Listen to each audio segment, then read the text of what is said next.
अनन्या सिंह जी, राधे राधे। गोरखपुर से। महाराज जी, क्या ये सच है कि जो हमारे भाग्य में लिखा है और हमारे ग्रह जो कहते हैं वही होता है, हम उसे बदल नहीं सकते कुछ भी? नहीं बदल सकते, मनुष्य जीवन है, सब कुछ बदल सकते हैं। ये बात नहीं, ये बात सत्य है कि जो हमारे भाग्य में लिखा है और हमारे ग्रह नक्षत्र विपरीत हैं या अनुकूल हैं, उनका फल हमको मिलता है, लेकिन हम उसको बदल नहीं सकते, ये बात नहीं है। हम उनको बदल सकते हैं भजन के प्रताप से, तपस्या के प्रताप से, व्रत के उपवास के प्रताप से हम बदल सकते हैं उनको। मनुष्य जीवन मिला है बदलने के लिए ही तो मिला है। इसलिए खूब नाम जप करो, भगवान के स्तोत्रों का पाठ करो, भगवान की कथा सुनो, बड़े बूढ़ों की सेवा करो, और जो भी समाज की सेवा मिल जाए समाज की सेवा करो। इसी से भाग्य बदलते हैं। भाग्य क्या है महाराज जी? भाग्य है पूर्व में लिखित दुख सुख। पूर्व में लिखित है कि तुम इतने समय अकाल मृत्यु को प्राप्त होगे, इतने समय तुम्हारे कैंसर होगा, इतने समय ये होगा होगा पर आपने परोपकार किया, भजन किया, तप किया, हो के खत्म हो गया। झटका लगा कि ये मर गया, वो बच गया। वो बचाने वाला है। वो कहां से कैसे क्या विधान बनाता है, वो बहुत बड़ा खिलाड़ी है, बहुत बड़ा खिलाड़ी। उसी की शरण में हो जाओ, नाम जप करो, भाग्य बदल जाएगा। पूर्वी जी, कर्नाटक से। राधे राधे। राधे राधे। महाराज जी, अगर कोई व्यक्ति दूसरे व्यक्ति से क्षमा और सुधार का अवसर मांगे और उसे वो सद्मार्ग पर आना चाहे तो वो अवसर देना चाहिए? देना चाहिए, देना चाहिए। गलती सबसे हो जाती, कभी कभी अच्छे लोगों से भी गलती हो जाती है। कुसंगवश अपनी वासना के वशीभूत कोई एकदम गलती हो गई, अब उसको पश्चाताप हो रहा है कि प्लीज हमें एक बार चांस दीजिए, मैं जीवन में गलती नहीं। हमें लगता है एक बार चांस देना चाहिए, एक बार क्षमा कर देना चाहिए। अगर वो बार बार पुनरावृत्ति करता है तो फिर वो नाटक करता है। कई बार अपने हृदय में देखा गया कि हमसे गलती हो गई, अगर हमको एक बार चांस मिल जाए तो हम जीवन में कभी गलती नहीं करेंगे। ऐसे स्वभाव वाला है तो उसे चांस दे देना चाहिए। अगर वो बार बार गलती करता है तो इसका मतलब वो ढोंग करता है, वो नाटक करता है, फिर उसे दंड देना चाहिए, फिर उसे क्षमा नहीं करना चाहिए। विवेक खरे जी, झांसी से। राधे राधे। राधे राधे। महाराज जी, जैसे आप बहुत बार बताते हैं कि हमें प्रतिदिन कम से कम 24 मिनट तो नाम जप करना ही चाहिए। मैं पिछले 8-9 महीने से ये बिल्कुल एकदम प्रारंभिक स्थिति की बात है, एकदम प्रारंभिक स्थिति की बात है कि यार बिल्कुल नहीं करते हो तो 24 मिनट तो कर लो, मतलब शुरुआत तो कर लो। नहीं तो नाम जप को तो हमें हर समय भयभीत होकर जपते रहना चाहिए। पता नहीं किस समय मृत्यु हमारे शरीर को हमसे अलग कर दे, और अगर हम उस समय संसार के चिंतन में है तो हमारी दुर्गति हो जाएगी, अगर हम भगवान का चिंतन कर रहे हैं तो सदगति हो जाएगी। हमें चाहिए प्रतिपल हम अभ्यास करें भगवान के नाम सुमिरन का। ये तो बिल्कुल प्रारंभिक स्थिति है कि अब जब बिल्कुल आदमी नहीं जप रहा तो यार 24 घंटे में 24 मिनट तो दे दो, कम से कम एकांत में भगवान का नाम 24 मिनट तो जपना प्रारंभ करो। वो प्रारंभिक स्थिति की बात है, वो कोई प्रशंसनीय बात नहीं है। उतने को भी ये बांट देते हैं तो क्या कहते हैं, जो जिनको बांटता उनको भगवत प्राप्ति हो जाएगी। जितना जप करते हैं उसको भी पारिवारिक जनों में बांट देते हैं तो क्या उनको भगवत प्राप्ति हो जाएगी? भगवत प्राप्ति तुमने कोई जैसे खिलवाड़ समझा है क्या? भगवत प्राप्ति खिलवाड़ समझा कि 2-4 नाम इनको दे दिए, 2-4 नाम दे दिए। ऐसे जो निरंतर तदर्पिता अखिलाचारिता तद स्मरणेन परम व्याकुलते थे, हर आचरण भगवान के अनुकूल, हर कर्म भगवान को समर्पित, निरंतर नाम जप और ध्यानस्थ संसार का व्यवहार करता है, वो भगवत प्राप्त होता है। जो हर समय भगवान के चिंतन में रहता है, भगवत प्राप्ति ऐसे थोड़ी हो जाती है। गुरुदेव, मैं जैसे सुबह 24 मिनट करता हूँ, शाम को 24 मिनट, वो मैं मंदिर के सामने बैठ के करता हूँ। वैसे मैं निरंतर नाम जप करता हूँ, जब भी मुझे एकांत में करता हूँ। जैसे सुबह जब मैं प्रातः काल उठता हूँ 6 बजे, तो नहा धो के प्रातः काल में 24 मिनट प्रभु को देता हूँ एकांत में। और जैसे मैं काम कर रहा हूँ, हाँ बिल्कुल, बहुत सुंदर। हाँ ये ठीक है, मुझे ध्यान आता है, मैं नाम जप करता हूँ। तो बस मेरा एक प्रश्न था कि जो भी मैं दिन में करता हूँ, मैं काउंट कभी नहीं करता गुरुदेव, पर जो भी मैं करता हूँ शाम को सोने के पहले मैं ये कहता हूँ गुरुदेव से कि जो भी मैंने आज नाम जप किया है, ये मेरे सारे परिवार के सदस्यों को बांट दीजिएगा और शायद उनके जो भी पाप हैं हो सके उनको नष्ट कर दीजिएगा। वैसे पहले सरकारी बैंक में जमा करो। हाँ, पहले मैं राधा रानी को समर्पित करता हूँ, ये कहता हूँ जैसे आप कहते हैं कि उनके चरणों में बांध दीजिए, तो उनसे विनती। हाँ ये अब सही है, अब सही, अब क्लियर मार्ग है। हाँ ठीक। आयुष जी, राधे राधे। महाराज जी, बाहर से तो खुश रहना आ गया लेकिन अंदर से दुख को कैसे खत्म करें? वो खुशी क्या जो बाहर से करे, ये तो ड्रामा हुआ। ये नहीं, ये तो ड्रामा हुआ ना। बाहर से हम खुश का नाटक करें, अंदर से जल रहे। बाहर से गंभीर रहिए लेकिन अंदर से आनंदित रहिए। अंदर से आनंदित रहने के लिए भगवान का सुमिरन है। अगर भगवान का सुमिरन करो तो हृदय से आनंदित रहोगे। कैसी भी दुख की परिस्थिति हो, बाहर से हम कष्ट सह रहे, अंदर से आनंदित हैं। जो आनंद सिंधु सुख राशि, सीकर तय त्रैलोक सुपासी, सु सुख धाम राम असनामा, अखिल लोकदायक विश्रामा। समस्त लोगों को परम शांति परम आनंद प्रदान करने वाले मंगल भवन भगवान का यदि सुमिरन करोगे तो हृदय से आनंदित रहोगे। बाहर भले गंभीर बना रहे, बाहर उदासीन बना रहे, अंदर आनंदित रहना। बाहर से मुस्कुरा रहे और अंदर से जल रहे तो मुस्कुराहट किस काम की? समझ रहे ना? भगवान का सुमिरन करो, गंदे आचरण बंद करो, गंदा कोई नशा न करो, गंदा भोजन न करो, गंदा आचरण न करो और नाम जप करो। नाम जप से पाप नष्ट होंगे, हृदय आनंदित हो जाएगा। अगर गंदे आचरण करोगे तो बाहर की मुस्कुराहट, अंदर डिप्रेशन, अंदर व्यर्थ चिंतन, जो ओवर थिंकिंग है वही तो परेशान करती है। तो उसी में नाम लगाना है। जो हमारा व्यर्थ का चिंतन है उसमें नाम जप करना, राधा राधा राधा, कृष्ण कृष्ण राम राम, जो नाम प्रिय हो सब भगवत स्वरूप है।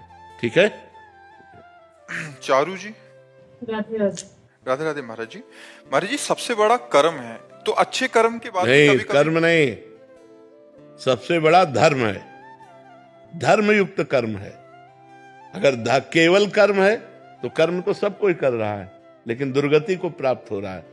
धर्मयुक्त कर्म, तस्मात् शास्त्रम प्रमाणम ते कार्य अकार्यो व्यवस्थित।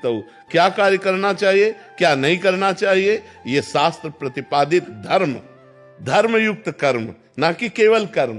धर्मयुक्त कर्म ही सबसे बड़ा है। अगर धर्मयुक्त कर्म नहीं है तो वो कर्म किसी काम का नहीं, वो दुर्गति कराने वाला बनेगा। जो धर्म से अलग कर्म है, किसका प्रश्न है? बात समझ पा रहे हो? बहुत समझ रहे हैं, लेकिन महाराज जी प्रश्न ये है कि धर्मयुक्त कर्म करने के बाद भी बहुत बार ऐसा होता है कि उस इंसान जो पूरी निष्ठा से अपने सही कर्म कर रहा है, फिर भी उसके हर छोटी छोटी चीज में बाधा आती है। क्यों? क्योंकि पूर्व में पाप कर्म किया है तो उसको कौन भोगेगा?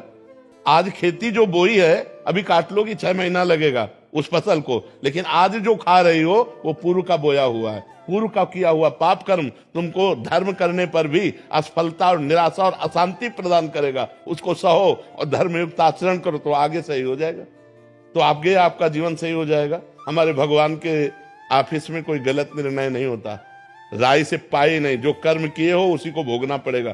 परमात्मा को कोसने वाले, धर्म को कोसने वाले, तो ये सही बात नहीं है। आप खुद अपने निर्णय को देखिए कि आप ऐसे गलत हो फिर भी सुखी हो, चैन से देख रहे हो, चैन से सुन रहे हो, चैन से पानी पी रहे हो।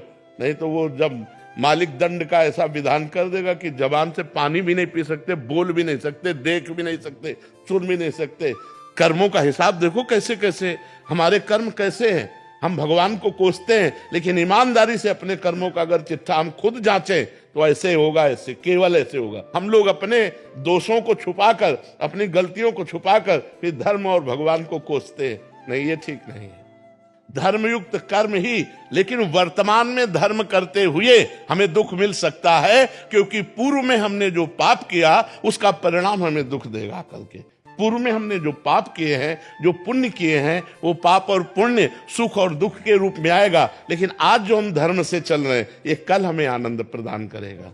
ये हमें आज नहीं, तुरंत की खेती थोड़ी है, तुरंत का परिणाम थोड़ी। आज आपने कोई गलत किया तो आज दंड थोड़ी मिलेगा, मुकदमा चलेगा, पेशगी होगी बार बार, फिर जब न्यायाधीश आपको दंड देगा तब देगा। सालों आपको दौड़ाना पड़ेगा, सालों आपको परेशानी पड़ेगी, फिर बाद में निर्णय होगा। तो अगर आप निर्दोष पाए गए तो मुक्त हो जाओगे, दोषी पाए गए तो सजा होगा।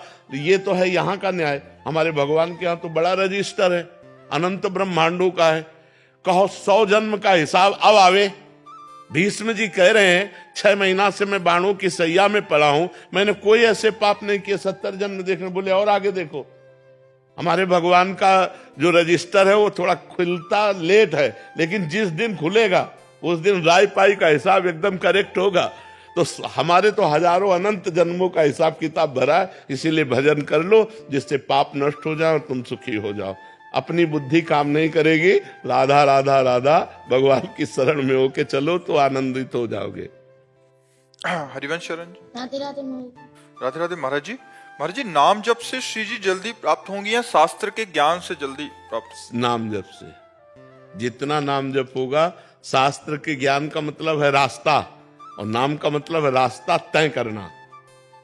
शास्त्र ज्ञान का मतलब है ये रास्ता यहां जाता है, ये रास्ता यहां जाता है, ये रास्ता यहां जाता है, और नाम जप का मतलब रास्ता तय करना। एक एक कदम हम भगवान के नजदीक पहुंच रहे हैं, एक एक नाम जप कर रहे हैं, मतलब हम भगवान के नजदीक पहुंच रहे हैं। समझ पाए? सृष्टि भाटिया जी। राधे राधे। राधे राधे महाराज जी। स्वामी जी, मैं किसी को अपनी फीलिंग बता देती हूँ तो लोग उसका फायदा उठाते हैं, लेकिन क्यों बताओ? रही मन की मन व्यथा, रखिए मन में गोए, सुनी ठिलई है लोग सब बांट न ले है कोई। रहीमदास जी कहते हैं अपनी मन की व्यथा को गुप्त रखो, किसी से बताओ मत। यदि बताओगे तो लोग उसका दुरुपयोग कर सकते हैं, हंसी कर सकते हैं, उपहास कर सकते हैं, कोई बांट तो लेगा नहीं। इसलिए एक जगह है जहां बता सकते हो, वो भगवान है। एकांत में भगवान से अपनी बात कहो, वो सुनने वाले हैं, वही निवारण करने वाले।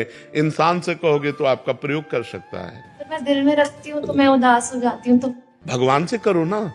दिलवर तो भगवान है, दिल के साक्षात स्वामी तो भगवान है। तो हम भगवान से बात करें, इंसान से क्यों बात करें? अपनी फीलिंग हम किसी से मत बताएं, भगवान से बताएं, गुप्त रखें, और वही पूर्ण करने वाले। यहाँ कोई पूर्ण करने वाला है? आप जिस दुख से दुखी हो, ऐसे लाखों लोग दुखी हैं। अगर दुखी से दुखी बात करो तो क्या लाभ मिलेगा? उनसे बात करो जो सुख सिंधु है, वो तुम्हारे दुख को मिटा सकते हैं। एकांत में होकर भगवान से प्रार्थना करो, नाथ मेरे अंदर ये परेशानी है, प्रभु आप इसे दूर कर दो, तो वो संयोग बैठाल देंगे और वो परेशानी दूर कर सकते हैं। दूसरा कोई नहीं दूर कर सकता। और हम आपसे कहते हैं कि अगर भगवान का भजन करो तो भगवान से कहने की भी जरूरत नहीं। करो सदा तिनके रखवारी, जिम बालक राखे मातारी। हम कभी भगवान से ये थोड़ी कहते हैं कि भगवान हमारे किसी कष्ट को दूर करो, लेकिन वो कष्ट ही नहीं अनुभव होने देते। वो इतना प्यार, इतना दुलार करते हैं कि वो कष्ट का एक कोने में पड़ा रहता है और हृदय आनंदित रहता है, मेरे प्रभु, मेरी प्रियाजू, मेरे लालजू। तो जब प्यार करोगे भगवान से तो अपने आप आपको की फीलिंग वो समझेंगे। आपको अपनी फीलिंग कहने की जरूरत ही नहीं है। अभी क्या हम प्यार शरीर और संसार से करें, तो हम अपनी बात जब संसार से कहेंगे तो अवसर ढूंढेगा। वो तो हमारा शोषण कर सकता है, वो हमें परेशान कर सकता है, वो हमारा उपहास कर सकता है। इसलिए रहीमदास जी ने लिखा, रहीमन मन की मन व्यथा, रखिए मन में गोए, सुनी ठिलई है लोग सब बांट न ले है कोई। प्रभु से कहो। महाराज जी, जैसे मीराबाई जो थी वो उनमें ही विलीन हो गई थी, और विठल दास जी भी, तो ऐसी भक्ति पाने के लिए क्या करूं? अरे बच्चा, ऐसी भक्ति कहाँ धरी है? मेरे तो गिरधर गोपाल दूसरों लोग कोई, यहाँ दूसरा गिरधर गोपाल बन रही है। यहाँ मीरा जी कैसी भक्ति है? मेरे तो गिरधर गोपाल दूसरों लोग कोई, और यहाँ दूसरा गिरधर गोपाल बन रही है, और सब कुछ है। कैसे कहा उनकी चरण रज मिल जाए। आप बता दिए तो थोड़ा सा प्रयास करते हैं बनने का। हाँ, तो आज से नाम जप करो, खूब डट के नाम जप। नाम जप एक ऐसी महाशक्ति है जो हर दिशा में, हर कार्य में सफलता ही सफलता प्रदान करेगी। खूब नाम जप करो। राशि जी, रुबीना जी। राधे राधे महाराज जी। महाराज जी, हम अपने मन से किसी भी चीज या व्यक्ति के खो जाने के डर को कैसे निकालें? भगवान से जुड़ करके, क्योंकि यहां सब खोएगा, पक्का समझ लो। दुखालयम अशाश्वतम, यहां सब नाशवान है। कब कौन मर जाए, कब कौन खो जाए इस संसार में पता नहीं। और एक बार ही चेहरा एक बनता है। जैसे चेहरे बने ना, मान लो हमारी माँ, हमारे पिता, अब वो गए चेहरे, अब वो दोबारा हमें सृष्टि में नहीं मिल सकते। लाख चिंतन करो लेकिन वो माँ नहीं मिलेगी, वो पिता नहीं मिलेंगे, वो पति नहीं मिलेंगे, वो पत्नी नहीं मिलेगी, वो पुत्र नहीं मिलेंगे। मिल जाएंगे माँ जैसे, लेकिन माँ नहीं मिलेगी। ये संसार बड़ा इसीलिए दुखालयम है कि हम इतना प्यार करते हैं और वो कब बिछुड़ जाए कोई भरोसा नहीं है। किस समय कौन बिछुड़ जाए कोई भरोसा नहीं है। अब जब बिछुड़ गया तो हम जिए कैसे, क्योंकि हम उससे प्यार कर रहे थे। अब उसकी पूर्ति कहीं होने वाली नहीं। बोले ये तो माँ जैसी हैं, ये हमारे भाई जैसे हैं, लेकिन भाई जैसे हैं, भाई थोड़ी है ना, माँ थोड़ी है ना, तो वो पूर्ति नहीं होने वाली। वो पूर्ति भगवान से हो सकती है, सिर्फ भगवान से। भगवान चाहे तो अनंत माताओं जैसा प्यार हमें देकर, एक माता का क्या, अनंत माताओं जैसा प्यार देकर हमें तृप्त कर सकते हैं। तो हमें लगता है हमें भगवान से जुड़ना चाहिए, उन्हीं को अपने तुमेव माता च पिता तुमेव, तुमेव बंधुश्च सखा तुमेव, तुमेव विद्या द्रविणं तुमेव, तुमेव सर्वम मम देव देव। आप ही मेरे सब कुछ हो।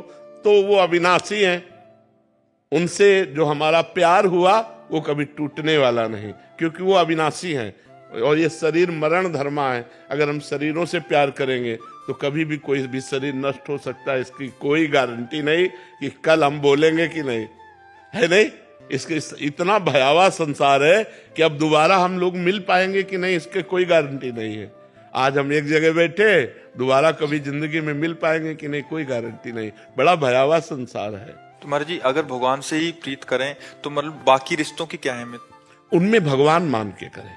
जैसे पत्नी में तो भगवान देखें, पति में देखें तो भगवान देखें। भगवान मान के प्यार करें तो फिर हमें शोक नहीं होगा, क्योंकि जिस भगवान से हम प्यार करते तो आज भी हमारे पास है।